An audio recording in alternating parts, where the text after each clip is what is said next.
چھوڑی. اب اس کی صرف موت اللہ کے لیے، اس نے جان اللہ کے سپرد کر، یہ مقتول ہے فی سبیل اللہ. اس کا ایک عمل، ساری زندگی کا انجام یہ اللہ کے لیے کر رہا. ٹھیک ہو گیا؟ اس کے باقی معاملات شریعت کا تقاضا یہ ہے کہ خون کا، اس کے جسم کا خون کے گرتے ہی اللہ اس کے سارے گناہوں کو اپنی رحمت سے بخش دے گا، معاف کر دے گا. قرضہ نہیں بخشے گا، لیکن اس کی وجہ سے اسے سزا نہیں دی جائے گی.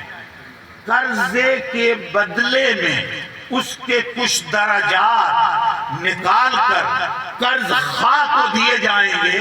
تو اس شہید کی شہادت کے، جنت کے درجے میں کمی آئے گی، لیکن جنتی ہے اور سارے گناہ معاف کرے گا، اور اس کا بدلہ اللہ تعالی اس قرض خواہ کو اپنی رحمت سے عنایت کرے گا. یہ سانو سمجھایا کہ لوگاں دے قرضے پہچان آ جایا کرو کہ جب شہید کو بھی ادا کرنا پڑے گا تو تسی کدے غفلت نہ کرے. یہ اس کی اہمیت ظاہر کرنے کے لیے نبی محترم صلی اللہ علیہ وسلم نے فرمایا. لیکن ایک قطرہ گرا اور سارے گناہ اللہ تعالیٰ نے معاف کر دیے. اب اس کا انجام ہے اللہ کے لیے، مقتول فی سبیل اللہ. اس کی موت اللہ کے لیے ہے. اچھا، جس کی موت اللہ کے لیے ہے اس کو تو مردہ کہہ نہیں سکتے، اس کو مردہ نہیں کہہ سکتے. اور قرآن پاک میں اللہ نے میرے نبی سے فرمایا کہ اے میرے نبی، آپ لوگوں سے کہہ دیں کہ قل ان صلاتی و نسکی و محیای و مماتی للہ رب العالمین.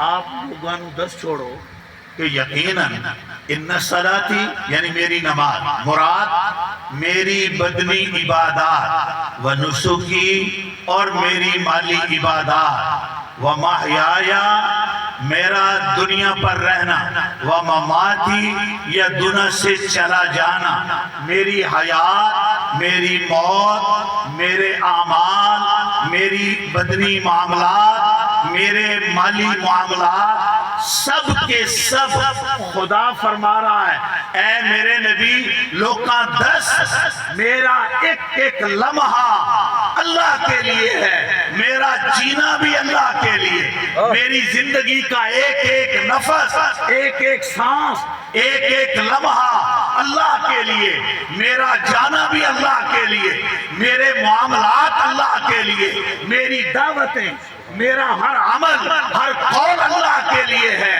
اور جو صرف مرا اللہ کے لیے،